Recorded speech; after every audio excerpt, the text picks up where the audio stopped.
Hello বন্ধুরা, কেমন আছো? জানো তো, আজকে বাজারে গিয়েছিলাম। বাজারে গিয়ে তেমন একটা ভালো মাছ পাওয়া যায়নি।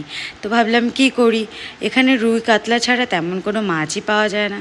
তাই ভাবলাম আজকে একটু ডিম আর আলু দিয়ে একটু বড়া করে তার ঝোল করব, কষা কষা করে।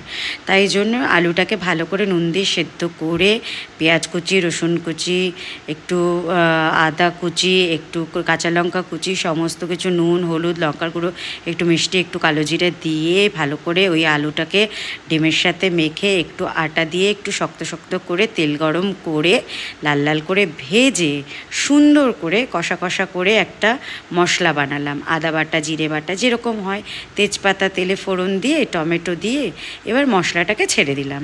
যেই না মশলাটাকে ছাড়লাম, মশলাটা একটু ভাজা ভাজা হয়ে তেলটা বেরোলো, তারপর একটু জলটা দিলাম, দিয়ে ভাবলাম আজকে খুব সুন্দর করে একটা কষা কষা ডিম আলু ভাজার বড়ার রেসিপি তোমাদেরকেও দেখাবো, আমরাও দুপুরে আজকে খাবো। তার কারণ আজ তো বললাম ভালো মাছ পাইনি, তাই কি করব, তাই জন্য ভাবলাম আজকে এই নতুন রেসিপিটা করি। এটা যাদের সব সময় মনে হবে যে কিছু পাওয়া যাচ্ছে না, তখন কিন্তু তাদের জন্য এটা খুব ভালো। সাধারণ ঘরে আমাদের মাছ মাংস না থাকলে এটাই বানিয়ে খেও।